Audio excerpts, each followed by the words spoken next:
Hello everyone, आप सभी का स्वागत है मोबाइल पाठशाला के यूट्यूब चैनल पे। कैसे हैं आप सभी? I hope guys all of you are doing great and super. तो आज की इस वीडियो में हम डिस्कस करने वाले हैं most important question SSC CGL के एग्जाम में जो आए हुए हैं प्रीवियस ईयर के क्वेश्चन से सारे। तो हम फटाफट से क्वेश्चंस को करेंगे गाइस। आज हमारा डे 17 है और बहुत ही एंथुसियाज्म के साथ आप सभी क्वेश्चंस को प्रैक्टिस करेंगे और अपने मार्क्स भी बताएंगे। टोटल 20 क्वेश्चंस हम प्रैक्टिस करने वाले हैं और बहुत ही ज्यादा इंपॉर्टेंट क्वेश्चंस हैं। तो फटाफट से स्टार्ट करेंगे गाइस। हम पहला क्वेश्चन है आपके सामने, आप सभी क्वेश्चंस पढ़ेंगे और बताएंगे कि इस क्वेश्चन में क्या एरर हो सकता है। क्वेश्चन है, did you here many news about the political situation while you were in that country. Last में आपका क्या है, इंटरोगेशन मार्क है। डिड से क्वेश्चन स्टार्ट हुआ है, इसका मतलब हमारा ये जो सेंटेंस है वो किसमें है, पास्ट इंडेफिनिट में है। ठीक है, पास्ट इंडेफिनिट में है और यहाँ पर डिड के साथ वर्ब की फास्ट फॉर्म आई है, हियर आया है, तो ये भी सही है।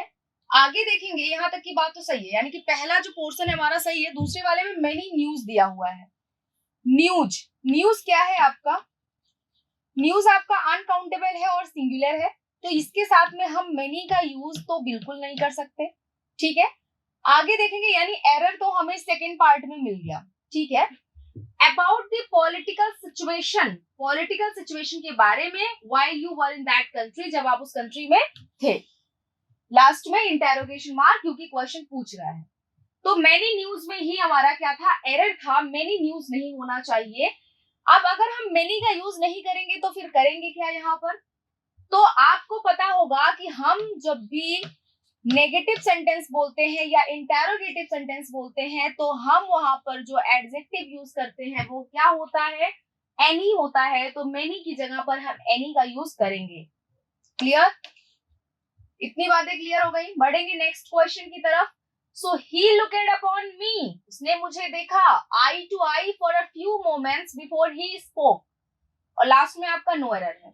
क्वेश्चन का मतलब है कि उसने मुझे देखा आंखों ही आंखों में कुछ समय के लिए, फिर ही बिफोर ही स्पोक, यानी देखने से पहले। क्या होगा यहाँ पर आंसर आप सभी बताएंगे गाइस। देखो, पहला जो पोर्शन है ही लुकेड अपॉन, ठीक है, ही लुकेड अपॉन। अब यहाँ पर देखेंगे लुकेड यूज हुआ है, इसका मतलब ये जो आपका वर्ड है ये आपका क्या है, सेकेंड फॉर्म है और ये सेंटेंस आपका है पास्ट इंडेफिनिट में। एब्सोल्युटली आप सभी को पता है, तो इसका मतलब ये जो है यहाँ पर पास्ट की बात हो रही है। ठीक है, he looked upon me eye to eye for a few moments, यहाँ तक की बात, यानी कि हमने एक पोर्शन खत्म किया, दूसरा पोर्शन खत्म किया, पहले पोर्शन और दूसरे पोर्शन में कोई भी एरर नहीं है। ठीक है, ये भी करेक्ट है, ये भी करेक्ट है। अब कह रहा है before he spoke, before he spoke मतलब बोलने से पहले, स्पोक भी यहाँ पर सेकेंड फॉर्म है और बिफोर आया है यहाँ पर टाइम कंजंक्शन। क्या है यहाँ पर बताएंगे। देखो, जब भी सेंटेंस में बिफोर आता है इसका मतलब इसके पहले और इसके बाद की बात हो रही है। इसके पहले कोई एक्शन हुआ होगा, इसके बाद कोई एक्शन हुआ होगा। तो आपको मैंने ऐसे कई टेस्ट में बताए हैं कि बिफोर से पहले वाला जो सेंटेंस आता है उसको यूज करते हैं हम पास्ट परफेक्ट में, और जो बिफोर के बाद वाला सेंटेंस आता है उसको यूज करते हैं हम पास्ट इंडेफिनिट में। क्लियर? क्योंकि जो चीज हमारी पास्ट में, अगर हमारा दो एक्शन हुआ है, ये दोनों पास्ट में है ना, स्पोक बोलना और देखना, बोलना और देखना दोनों पास्ट में हुए हैं, तो आप डिसाइड करके मुझे बताओ कि कौन सा एक्शन सबसे पहले हुआ है। देखने वाला एक्शन सबसे पहले हुआ है या बोलने वाला पहले हुआ है? तो आप कहोगे कि जो उसने बोलने से पहले देखा, इसका मतलब ये देखने वाला एक्शन सबसे पहले हुआ है, तो इसको यूज करना हमें पास्ट परफेक्ट में यूज करना है। इसका मतलब यहाँ पर हमें क्या लगाना था, हैड लगाना था और उसके साथ में V3 लगाना था। तो क्या होना चाहिए था, he had looked upon me eye to eye for a few moments before he spoke। Clear इतनी बात? तो एरर हमारा कहाँ था गाइस, एरर हमारा था फर्स्ट पार्ट में। ठीक है, next question, there should be an supplement to this dictionary. There should be, यहाँ तक तो सही है, देयर शुड बी के बाद तो हमें यहाँ पर वर्ब चाहिए an supplement to this dictionary. अब देखो आगे, आपको पता है सप्लीमेंट क्या है, नाउन है। नाउन से पहले आर्टिकल आता है। आपने सप्लीमेंट के पहले कौन सा आर्टिकल यूज किया है? आपने सप्लीमेंट के पहले एन आर्टिकल का यूज किया है। एन आर्टिकल का आपने सप्लीमेंट, आप जानते हैं कि जो आ होता है और एन होता है, जनरली जो किताबों में मिलता है हमें कि स्वर हमारा यानी कि वोवेल हमारा ए ई आई ओ यू जो इंग्लिश में है, तो जो वोवेल होगा उसके पहले हम ए आर्टिकल का यूज करेंगे और जो कॉन्सोनेंट साउंड का होगा उसके पहले हम एन आर्टिकल का नहीं, जो आपका वोवेल होगा, एक सेकेंड, ये देखो आ और एन, ठीक है, आपको पता है ए ई आई ओ यू होता है, आ हम यूज करते हैं कॉन्सोनेंट के साथ और एन यूज करते हैं हम वोवेल के साथ, ठीक है। ये किताबों में हमें बताया गया है, लेकिन थोड़ा सा यहाँ आपको समझना है कि जो आ आर्टिकल होता है ये कॉन्सोनेंट साउंड जो कॉन्सोनेंट साउंड के वर्ड होते हैं उनके साथ यूज होता है, ठीक है। और एन जो होता है ये वोवेल साउंड करने वाले वर्ड्स के साथ यूज होता है। साउंड की बात वहां नहीं की गई थी, यानी कि किसी भी बुक में पढ़ोगे तो आपको साउंड नहीं बताया जाएगा, आपको केवल ये बताया जाएगा कि ये जो अल्फाबेट है अगर यूज किए गए हैं, ये अल्फाबेट से कोई नाउन है तो आर्टिकल हम ये यूज करते हैं, ठीक है।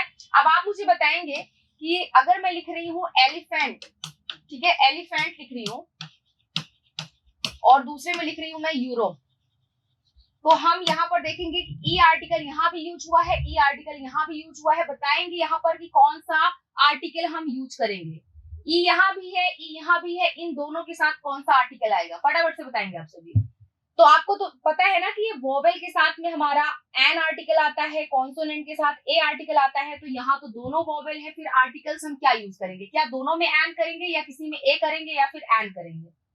आपको पता होना चाहिए कि ई एलिफेंट हम कैसे बोलते हैं, एलिफेंट हम कैसे बोलते हैं, एलिफेंट बोलते हैं ना, एलिफेंट, तो यानी कि यहाँ पर हम क्या यूज करेंगे, यहाँ पर हम यूज करेंगे आ, क्योंकि ए हमारा क्या होता है स्वर, लेकिन यूरोप कैसे लिखते हैं हम, ऐसे लिखते हैं ना, तो हमारा क्या आता है यहाँ पर या आता है ना, तो यहाँ पर हम क्या यूज करेंगे, यहाँ पर हम यूज करेंगे आ आर्टिकल, ठीक है।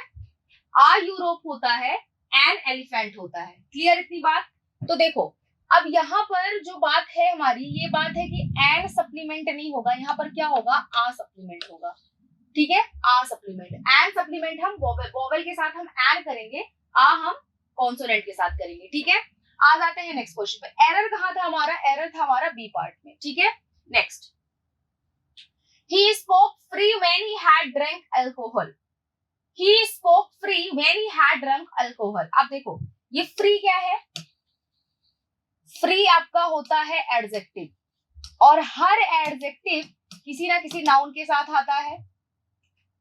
यहाँ का जो फ्री है ये किसी वर्ब के साथ आया है, वर्ब की विशेषता बता रहा है। एडजेक्टिव का काम होता है नाउन और प्रोनाउन की विशेषता बताना, ना कि किसी वर्ब की विशेषता को बताना, ठीक है। तो यानी कि यहाँ पर फ्री जो है इसका पोजीशन गलत है, वर्ब को मॉडिफाई करने वाला जो हमारा वर्ड होता है वो होता है एडवर्ब, तो यहाँ पर फ्री गलत हो जाएगा, हम क्या यूज करेंगे, फ्रीली यूज करेंगे, क्लियर इतनी बात, क्या यूज करेंगे, फ्रीली यूज करेंगे, he spoke freely when he had drunk alcohol, clear इतनी बात। यानी कि हमारा जो एरर था वो किसमें था, फर्स्ट पार्ट में था। आ जाते हैं नेक्स्ट क्वेश्चन पे। नेक्स्ट क्वेश्चन कह रहा है द कंपनी रिपोर्ट्स, कंपनी ने रिपोर्ट किया that the demand for their computers is growing every day। Computer की जो डिमांड है कंपनी की वो दिन ब दिन क्या हो रही है, ज्यादा से ज्यादा बढ़ रही है। आपको जब भी एरर निकालना हो आप एक चीज अपने दिमाग में रखिएगा कि आपको अपने सब्जेक्ट के अकॉर्डिंग वर्ब देखना है और वर्ब को टेंस के अकॉर्डिंग लगाना है। दूसरी चीज, प्रोनाउन का यूज नाउन के अकॉर्डिंग करना है, नाउन के अकॉर्डिंग प्रोनाउन होना चाहिए, ठीक है। और एडजेक्टिव भी आपका नाउन के अकॉर्डिंग होना चाहिए, नाउन और प्रोनाउन के अकॉर्डिंग यूज होना चाहिए, ठीक है। और आर्टिकल भी इसी के साथ आप देखेंगे कि आर्टिकल भी जो भी यूज कर रहे हैं वो भी आपके नाउन के अकॉर्डिंग होना चाहिए। इतनी बातें आप ध्यान रखेंगे हर एरर की क्वेश्चन में। अब क्वेश्चन ये कह रहा है कि company reports that the demand for their computers is growing every day. Company यहाँ पर क्या है, कंपनी आप देखेंगे ध्यान से तो कंपनी हमारी सिंगुलर नाउन है, तो सिंगुलर नाउन के लिए हम देयर का यूज नहीं करके क्या करेंगे, इट का यूज करेंगे, ठीक है। और पॉजेसिव फॉर्म लगाएंगे क्योंकि देयर क्या है, हमारा पॉजेसिव फॉर्म है, तो यहाँ भी क्या हो जाएगा, इट्स हो जाएगा। क्लियर इतनी बात? So the company reports that the demand for its computer is growing every day. Clear? Next question, ये हमारा जो क्वेश्चन है, ये देख रहे हैं स्क्रीन पे, ये क्वेश्चन है फिल इन द ब्लैंक का। आपको सेलेक्ट करना है आउट ऑफ 5 में से, आउट ऑफ 4 में से एक कोई सुटेबल वर्ड जो इस फिल में, इस ब्लैंक में हम फिल कर सके। ठीक है, फटाफट से आंसर करेंगे। क्वेश्चन है आपका, the insecticide is very powerful and can kill a wide dash of insects. जो इंसेक्टिसाइड है यानी कि जो कीड़े मारने की जो दवा है, वो इतनी ज्यादा पावरफुल है, can kill a wide dash of insect. क्या होना चाहिए था बताएंगे। देखो वाइड का मतलब होता है भारी मात्रा में, काफी ज्यादा भारी मात्रा में। जो इंसेक्टिसाइड है वो काफी भारी मात्रा में कीड़ों को मार सकती है। ठीक है, कीड़ों को मारने के लिए वॉल्यूम नहीं आएगा कभी भी। स्पेक्ट्रम का मतलब क्या होता है? स्पेक्ट्रम का मतलब होता है रेंज। रेनबो, देखो यहाँ पर रेनबो, हम कहां से इंसेक्टिसाइड में रेनबो आ गया। प्लेथोरा का मतलब होता है भारी मात्रा में। प्लेथोरा का मतलब क्या होता है? भारी मात्रा में। अब यहाँ पर देखो, आ वाइड का मतलब होता है काफी ज्यादा, प्लेथोरा का भी मतलब होता है काफी ज्यादा। प्लेथोरा का मतलब होता है एक्सेसिव, मैं लिख भी देती हूँ ताकि आप लोग को याद रहे, भूले ना आप लोग। एक्सेसिव। और वाइड का भी मतलब क्या होता है? काफी ज्यादा। अब दोनों तो वर्ड्स हम एक साथ में यूज नहीं कर सकते। रेनबो का यहाँ पर कोई काम नहीं है, कीड़ों को मारने के लिए वॉल्यूम तो आएगा नहीं, यानी आंसर क्या बन जाएगा आपका? सेकंड ऑप्शन आपका स्पेक्ट्रम आंसर बन जाएगा। Okay, next question. Next question कह रहा है, the best way to dash the children's poor test grades is to teach again the lesson and give a second test. अब देखो यहाँ पर क्या हो सकता है, रेक्टिफाई, राइट, रिवाइज या फिर रिफॉर्म। देखो द बेस्ट वे, जो अच्छा तरीका है, to children's poor test, children's के पुअर टेस्ट को सुधारने का, कि उनको दोबारा से पढ़ाया जाए और उनको दोबारा से वही लेसन टेस्ट के लिए दिया जाए। रेक्टिफाई का मतलब होता है किसी चीज को इंप्रूव करना, सुधारना। ठीक है, अब हम यहाँ पर राइट का यूज नहीं करेंगे क्योंकि हमें मेन वर्ब चाहिए टू के साथ में, तो ये तो है नहीं। रिवाइज, रिफॉर्म, रिवाइज का मतलब होता है दोहराना, लेकिन जब चीजों को हम सुधारने की बात कर रहे हैं तो दोहराने की बात तो होगी नहीं। रिफॉर्म आता है किसी सिचुएशन को रिफॉर्म करने के लिए। यहाँ पढ़ाई की बात हो रही है, पढ़ाई अगर बेकार हो गई है बच्चे की, तो आप उसको दोबारा से पढ़ाइए, दोबारा से उसको ठीक ठाक करिए, उसमें गलतियां वो कर रहा है। ठीक है, तो यानी कि यहाँ पर जो ऑप्शन आपका करेक्ट होगा वो कौन सा हो जाएगा? फर्स्ट ऑप्शन हो जाएगा, rectify, the best way to rectify the children's poor test. Clear इतनी बात? आ जाते हैं नेक्स्ट क्वेश्चन पे गाइस।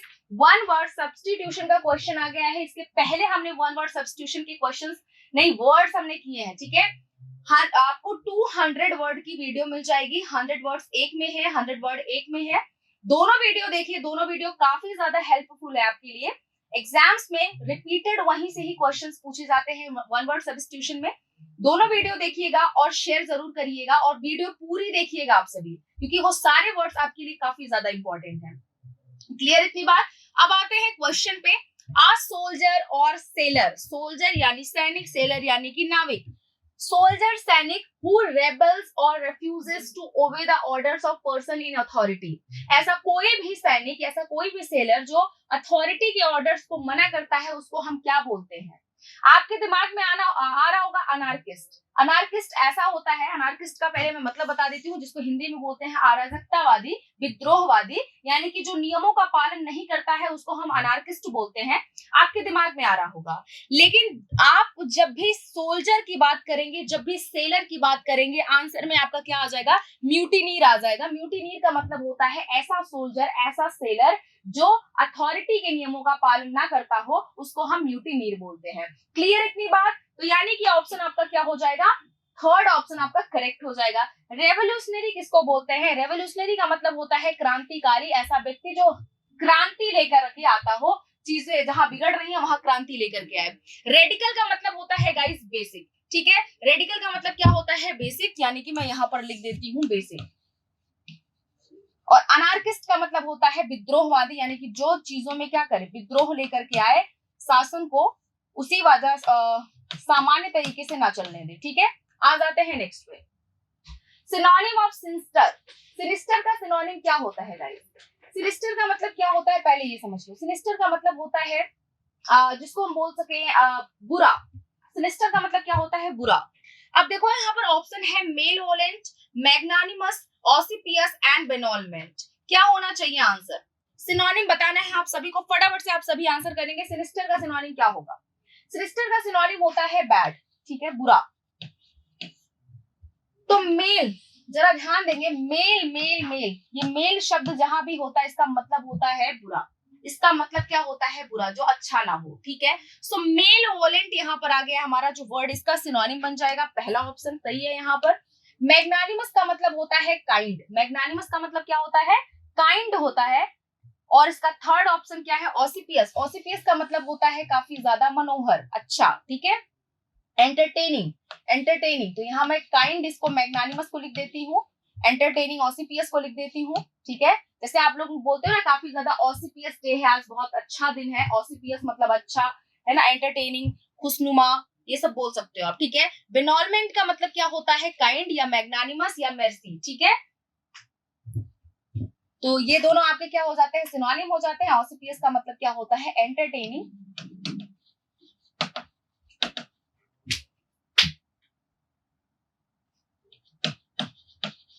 ठीक है। ये क्लियर हो गया। आ जाते हैं नेक्स्ट क्वेश्चन पे। आंसर क्या बनेगा इसका? आंसर बन जाएगा आपका first option. Next question guys, next question कह रहा है कि प्रोबेबल का आप बता दो मुझे सिनोनिम, फटाफट से। नेक्स्ट क्वेश्चन ये कह रहा है कि फटाफट से मुझे प्रोबेबल का सिनोनिम बता दो। प्रोबेबली वर्ड बहुत बार पढ़ा होगा आपने, परहैप्स बहुत बार पढ़ा होगा आपने। इन दोनों वर्ड्स का मतलब क्या होता है? शायद। इन दोनों वर्ड्स का मतलब क्या होता है? शायद। अब ये शायद बता रहे हैं, संभावना बता रहे हैं, प्रोबेबिलिटी बता रहे हैं, परहैप्सिटी बता रहे हैं, क्या हो सकता है इसका सिनोनिम? क्या हो सकता है? क्या हो जाएगा? फ्यूटाइल का मतलब होता है गाइस, फ्यूटाइल, फ्यूटाइल का मतलब होता है होपलेस। क्या? होपलेस। फ्यूटाइल मतलब होता है होपलेस, पैसिमिस्टिक। प्लॉजिबल का मतलब होता है ऐसी चीज जिसकी संभावना हो फ्यूचर में होने की। तो ये हमारा ऑप्शन क्या बन जाएगा? करेक्ट हो जाएगा, प्लॉजिबल। एब्सर्ड का मतलब होता है, और प्रिपोस्टरस का मतलब होता है क्या? रिडिक्यूलस। क्या? रिडिक्यूलस, यानी कि जो चीजें क्या हो, बताने की योग्य ना हो, भद्दी हो, उसको हम क्या बोलते हैं? प्रिपोस्टरस या एब्सर्ड बोलते हैं। प्रिपोस्टरस या एब्सर्ड बोलते हैं ऐसी चीजें जो भद्दी हो, ठीक है। आ जाते हैं नेक्स्ट पे। आपको इस सेंटेंस को इंप्रूव करना है, इस ब्रैकेट को आपको इंप्रूव करना है, फटाफट से इंप्रूव करेंगे। क्या होगा? सेंटेंस इंप्रूवमेंट के क्वेश्चन आपके एक एसएससी के प्री में बनेंगे, और आपके इतना जो है 10 क्वेश्चन तो हो सकता है आपका प्री मेंस में पूछा जाए। 10 क्वेश्चन से ज्यादा कम नहीं पूछेगा, 10 क्वेश्चन से ज्यादा भले ही हो जाए, ठीक है। आ जाओ, इंप्रूव द सेंटेंस पे आ जाते हैं। क्या होगा? कैसे इसको इंप्रूव करेंगे आप? Many such mishaps can be avoided if we are careful. If we are careful, क्या आर को हम इंप्रूव करेंगे या आर को हम ऐसे ही रहने देंगे? Many such mishaps can be avoided if we are careful. अगर हम क्या है, मिसअप्स का मतलब होता है डिजास्टर, यानी कि दुर्घटना। बहुत सारी दुर्घटनाएं अवॉइड हो सकती हैं अगर हम क्या हो, केयरफुल हो, अगर हम सतर्क हो, अलर्ट हो। तो यानी कि इस सेंटेंस को इंप्रूव करने की कोई जरूरत नहीं है। यहाँ पर क्या होना चाहिए? नो इंप्रूवमेंट होना चाहिए। Next question, The candidate was so ignorant, काफी ज्यादा ignorant था, यानी ignorant किसको बोलते हैं? जो illiterate हो, अज्ञानी हो। So the candidate was so ignorant that the officer was compelled for assailing him to leave. ठीक है, क्या होना चाहिए? For asking, यहाँ पर asking होना चाहिए, asking, ठीक है। So the candidate was so ignorant, इतना ज्यादा ज्ञानी था कि ऑफिसर ने उसको बोला जाने के लिए compel, compel, compel, compel की क्या? compel को हम यहाँ पर इंप्रूव करेंगे। क्या कंपेल को हम यहाँ पर इंप्रूव करेंगे? आपको पता होना चाहिए कि कंपेल का मतलब होता है बाध्य करना, बाध्य हो जाना, और कंपेल के साथ आपका हमेशा प्रेपोजिशन क्या आता है? टू आता है। किसमें है? और टू के साथ वर्ब की हमेशा कौन सी फॉर्म आती है? फर्स्ट फॉर्म आती है। अब यहाँ क्या होना चाहिए बताओ? was, यहाँ so compelled लिखा हुआ है, compelled to ask लिखा हुआ है, यहाँ देख सकते हैं। ऑप्शन क्या हो जाएगा आपका? सी ऑप्शन यहाँ पर करेक्ट हो जाएगा। Next question, select the word with correct spelling. आपके प्री के एग्जाम में एक दो क्वेश्चन करेक्ट स्पेलिंग से बनता है, एक क्वेश्चन मान करके चलो, दो क्वेश्चन बन जाएगा सिनोनिम का, ठीक है, और सिनोनिम से, और उसके बाद से एक क्वेश्चन आ सकता है वन वर्ड सब्स्टिट्यूशन से, ठीक है। टोटल 25 क्वेश्चन में ऐसे डिवाइड होके आएंगे आपके। एक क्वेश्चन सेंटेंस इंप्रूवमेंट का आ सकता है, एक क्वेश्चन आएगा करेक्ट स्पेलिंग का, दो क्वेश्चन आ सकता है सिनोनिम का, और दो क्वेश्चन आ सकता है आपके एंटोनिम का आ सकता है। ठीक है, तो इस वजह से अपनी वोकैबुलरी अपनी सही कर लो, क्योंकि 4 से 5 जो क्वेश्चन है आपके वोकैब से ही पूछ लिए जाएंगे। ठीक है, तो उस पर भी आप काफी ज्यादा ध्यान दो। आते हैं क्वेश्चन की तरफ। क्वेश्चन कह रहा है कि करेक्ट स्पेलिंग बताइए एनोबेल्स। कौन सी इसमें करेक्ट स्पेलिंग है? 4 ऑप्शन है, आउट ऑफ 4 आपको बताना है कि करेक्ट स्पेलिंग क्या है। फटाफट से बताएंगे। देखो, एनोबेल्स ये हमारा गलत है, एनेबल होता है, एनेबल होता है। ठीक है, थीस्टिक ये भी गलत है, क्या होता है? थीस्ट। मैंने एक बार आपको वन वर्ड सब्स्टिट्यूशन का आप वीडियो देखेंगे। थीस्ट वर्ड का मतलब होता है, थीस्ट वर्ड का मतलब होता है भगवान। ठीक है, अब यहाँ जो थीस्टिक लिखा हुआ है ये गलत हुआ है। ये करेक्ट कैसे होगा? ये होगा इस तरीके से करेक्ट, थीस्टिक। के नहीं होता है, एनेबल होता है, ENABLE। ठीक है, ENABLE। चलो, सेगासिटी, यहां पर आपका सेगासिटी करेक्ट है। सेगासिटी का मतलब होता है बुद्धिमता। ये ब्रिस्टेल्ड का मतलब होता है उत्सुकता। ठीक है, उत्सुकता। तो यहाँ पर ब्रिस्टेल्ड आपका गलत है, इसका करेक्ट स्पेलिंग हो जाएगा ये, यानी कि यहाँ जो ई है ये गलत है आपका। ठीक है, तो ये हमारा हो गया करेक्ट। हमारा कौन सा रहेगा? सेगासिटी रहेगा। थीस्टिक का मतलब होता है भगवान, एनेबल का मतलब होता है किसी चीज की प्रक्रिया शुरू करना, ब्रिस्टेल्ड का मतलब क्या होता है? ब्रिस्टेल्ड का मतलब होता है उत्सुकता। ठीक है, आ जाते हैं नेक्स्ट पे। करेक्ट स्पेलिंग फाइंड आउट करिए गाइस। इस 4 ऑप्शन में कौन सी करेक्ट स्पेलिंग किस चीज की है बताएंगे आप सभी। एम्ब्यूलिज्म, एजेंडम्स, नेग्लिजी, हैक्लिंग। आपका जो करेक्ट ऑप्शन है डी है। गलत आपके तीनों ऑप्शंस हैं। क्या इसमें गलत है? ध्यान से देखेंगे। एम्ब्यूलिज्म ये आपका गलत होता है, एम्ब्यूलिज्म होता है। ठीक है,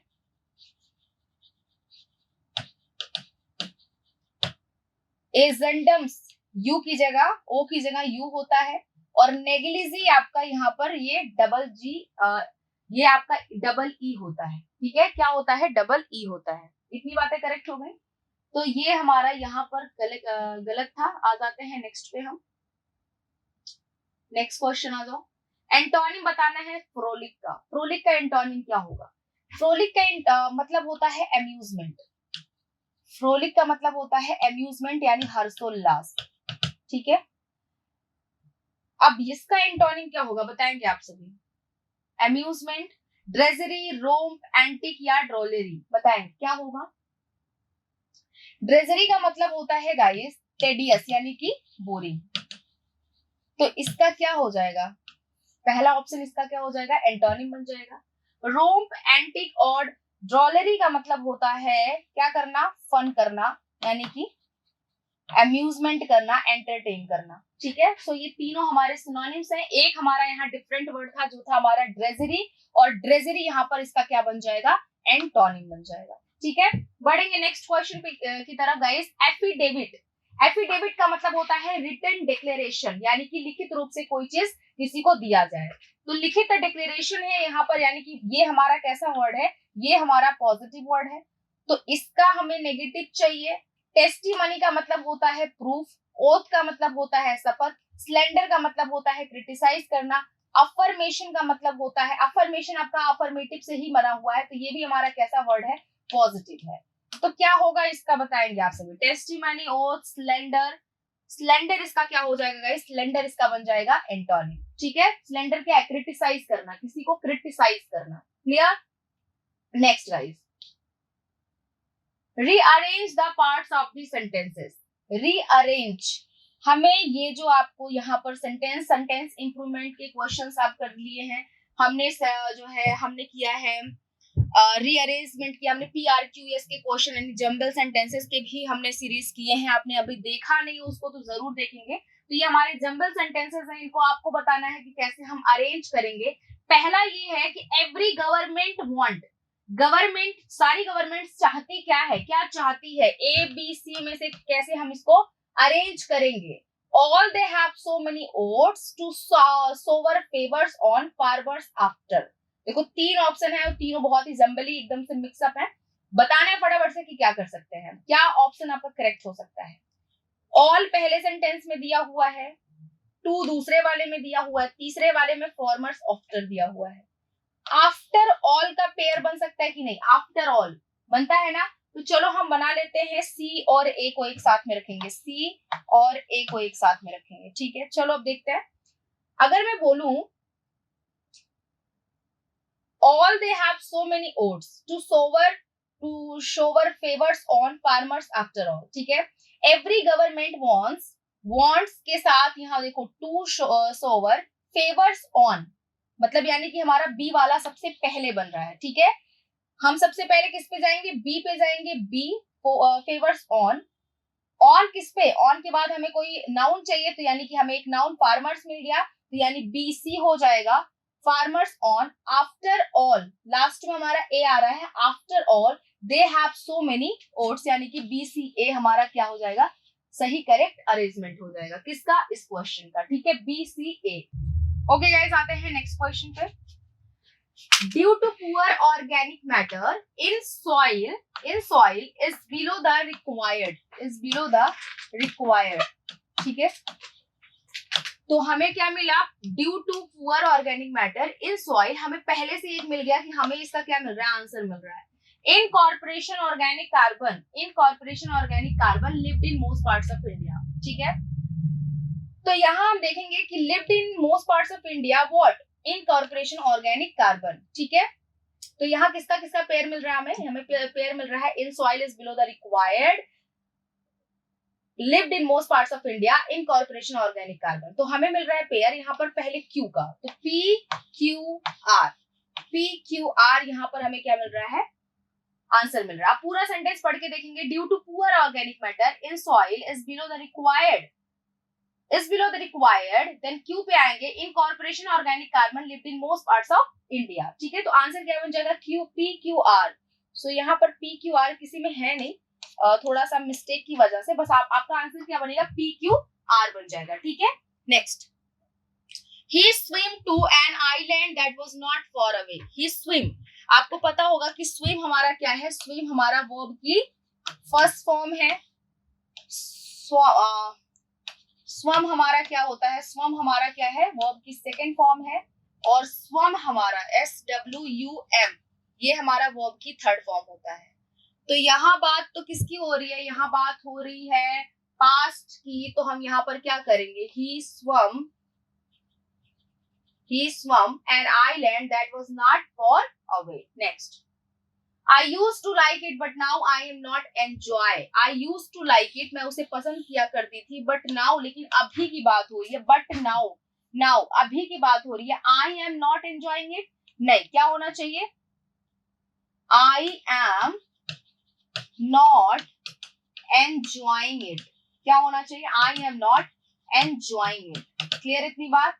तो यहाँ पर आंसर इस तरीके से आप करेक्ट करेंगे, क्योंकि नाउ की बात हो रही है तो सेंटेंस आईएनजी फॉर्म में जाएगा, वर्ब आईएनजी फॉर्म में जाएगी। गाइस 20 क्वेश्चंस आपके कंप्लीट हो गए हैं, बहुत इंपॉर्टेंट क्वेश्चंस हमने डिस्कस किए हैं, 20 आपके प्रीवियस ईयर पेपर्स से हमने लिए हैं। तो आप इन वीडियो को देखिएगा, जितने भी आपको जाएंगे प्लेलिस्ट में, आपको एसएससी सीजन की प्लेलिस्ट में सारी वीडियोस अवेलेबल मिलेंगी।